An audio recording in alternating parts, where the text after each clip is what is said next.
afternoon and welcome to Lunchtime News. You're with me, Sarah Fonseca. But before we head into our stories, first we'll take a look at your headlines.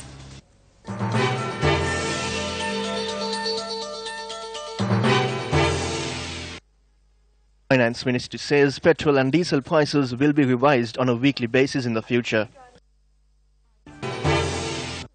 Colombo and suburbs to experience 9-hour water cut tomorrow.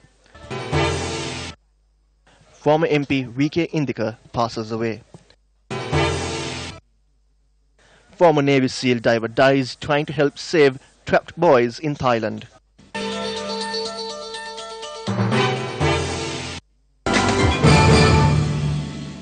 Into your lead story now, a person had been killed with the use of sharp weapons in Vanyakulam area in Anuradhapura. Police said the car in which the victim was travelling in was blocked on the road and the victim had been killed after he was attacked with a sharp weapon.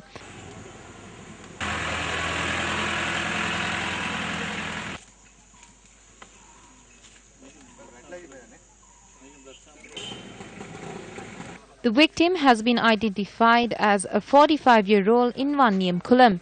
The victim had been operating a car repair centre and was providing vehicles on rent basis.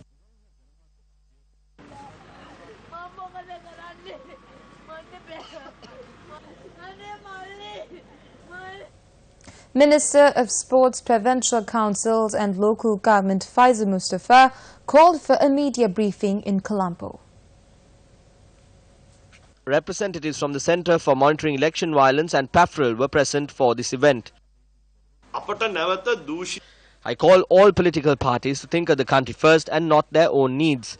We cannot go back to the corrupt preferential voting system. 2/3 of the MPs voted for this system. I think we need to address the shortcomings and move forward. Now, a tense situation was observed during the second session of the Hangurakheta Pradeshya Sabha yesterday. The second session of the Hangurakheta Pradeshya Sabha commenced at 9:20 in the morning and a group of 22 MPs attended the session wearing black bands as a mark of protest to the statement made by Vijayakala Maheswaran. Provincial Councillor Vimal Aryakumara representing the JVP suggested the previous session's report was false. Thereafter, the opposition leader KB Ilanga Tilaka passed the report and discussed on the facts. However, a tensed situation erupted when he was addressing the gathering.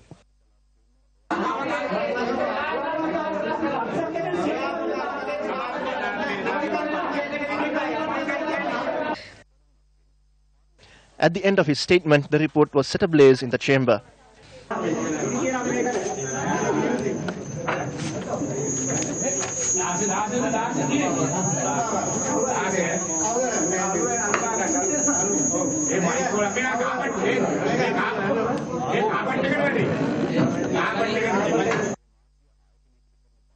The chairman of the Hangurakheta Pradeshya Sabha, Ranasinghe Dissanayake, informed sessions will be adjourned to the 16th.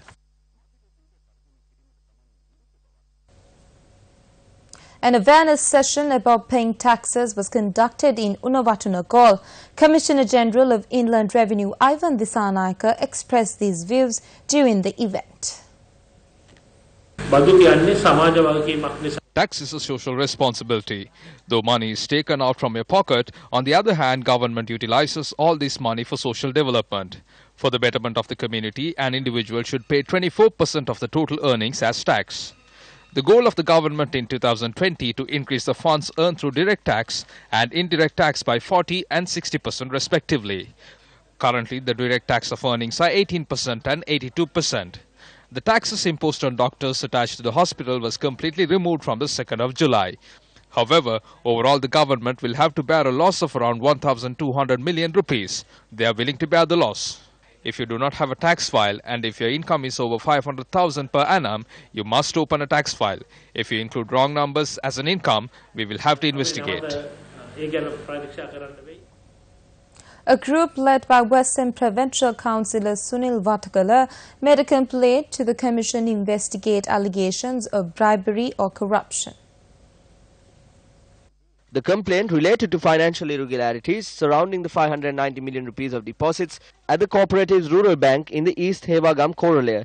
Sunil Vatagala further noted several politicians have also been involved in this scandal over the past few years.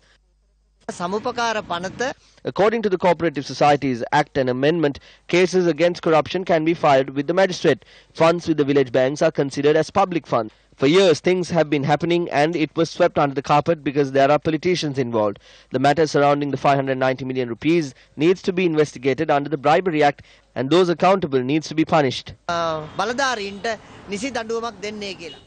Now into one of your headline-making stories. Now the Finance Ministry said that under the new pricing formula, the prices of petrol and diesel will be amended on a weekly basis. According to the ministry, the prices of kerosene oil will not be amended as per the new pricing formula.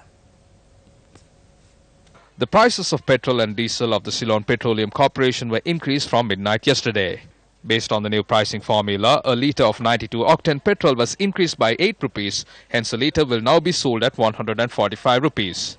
The price of a litre of 95-octane petrol was increased by 7 rupees and the new price of it will be 155 rupees.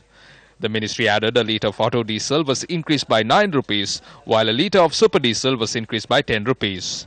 As a result, a litre of auto diesel will now be priced at 118 rupees, while a litre of super diesel will now be 129 rupees. Meanwhile, Lanka IOC increased the prices of petrol and diesel with effect from midnight yesterday. Accordingly, a litre of 92-octane petrol of Lanka IOC will now be sold at 146 rupees. Issuing a communique, Lanka IOC says, under the new prices, a litre of Euro 4 95-octane petrol will be 158 rupees. A litre of auto diesel will be sold at 118 rupees. The communique further notes, based on the amended prices, a litre of super diesel has been increased to 129 rupees. Former MP in the Hambantota district, V.K. Indika, has passed away. UPFA General Secretary Mahinda Amaraveera said that he passed away at his residence in Colombo. Mr. V.K. Indika was 51 years old when he passed away.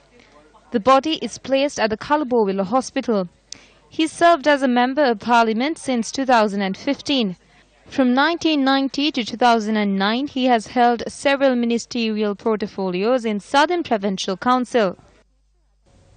The water supply to a number of areas in the Colombo municipality and its suburbs will be suspended for 9 hours from tomorrow. The National Water Supply and Drainage Board said the water cut will be in effect from 9 am to 5 pm for urgent repairs. Accordingly, the water supply will be suspended in Colombo 5 and the areas that come under the purview of the Kotte Urban Council.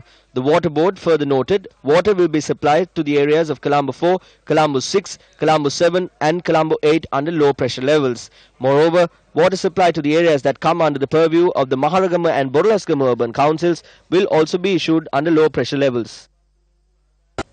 Well, that's it for now from me. Do join us again on our afternoon 55s with the very latest.